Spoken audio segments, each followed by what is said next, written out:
Living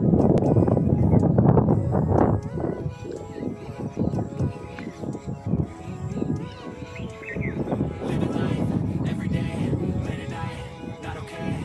All I want, and I pray, all I need are some better days. Fuck me, I'm looking in the mirror, so foggy, but I've never seen clearer. I don't really think anyone can save me, and honestly I'm not really sure I want saving. I like to be my own worst enemy. There's no risk if you don't try at anything, so I'ma just keep buying everything. See you in the next life, have to be a better me. I don't think that my head's on straight, gotta flip it and grip it and go and get an x-ray. What's wrong with me?